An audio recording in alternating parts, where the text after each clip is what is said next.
நம்ம கோயம்புத்தூர்ல different type of நிறைய வெரைட்டிஸோட பீஸா பர்கர் சிக்கன்ல இருந்து ஜூஸ் ஐட்டம்ஸ் வரைக்கும் நல்லா டேஸ்டியா சாப்பிடணும் அப்படின்னு நினைச்சீங்கன்னா கண்டிப்பா இந்த கடையை சேவ் பண்ணி வச்சுக்கோங்க.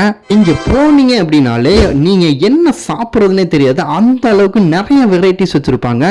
நான் ட்ரை பண்ணது பாத்தீங்கன்னா crispy variety of chickens, juice items, dark chocolate waffle இதுதான் ட்ரை பண்ணியிருந்தேன். கொரியன் கிக் இந்த சிக்கன் ஐட்டம்ஸ்லாம் பாத்தீங்கன்னா செம்ம கிறிஸ்பியா டேஸ்டியா இருந்ததுங்க. அண்ட் இந்த சாக்லேட் வாஃபிள்லாம் பாத்தீங்கன்னா சான்ஸே இல்ல, செம்ம ஸ்வீட்டா இருந்தது. இந்த ஜூஸ் ஐட்டம்ஸ்ல மொசிட்டோலாம் வேற லெவலுங்க. இந்த ஃபாலூடா பாத்தீங்கன்னா ஃப்ரூட்ஸ் அண்ட் ஐஸ்கிரீம் அண்ட் நிறைய மிக்சிங்கோட செம்ம எக்ஸைட்மெண்டான ஒரு டேஸ்ட்டுக்கு கொடுத்துருந்தாங்க. செம்மையா இருந்ததுங்க. So finally I am so excited all அப்படின்னு தான் சொல்லணும், அந்த அளவுக்கு டேஸ்ட் இருந்துச்சுங்க. ஸோ மறக்காம நீங்களும் இந்த ஷாப்பை ட்ரை பண்ணி பாருங்க. ஃபியூல் ஜூஸ் அண்ட் பாஸ்தா பார் இது கரெக்டா எங்க லொகேட் இருக்கு அப்படின்னு பாத்தீங்கன்னா நம்ம கோயம்புத்தூர் பீலமேட்ல காந்தி மாநகர் அப்படிங்கிற ஒரு ஏரியால தான் லொகேட் ஆயிருக்கு. கூகுள் மேப்ல போட்டீங்கனாலே உங்களுக்கு எக்ஸாக்ட் லொகேஷன் கிடைச்சிரும். இந்த மாதிரியான வீடியோஸ்க்கு நம்ம பேஜை ஃபாலோ பண்ணி வச்சுக்கோங்க.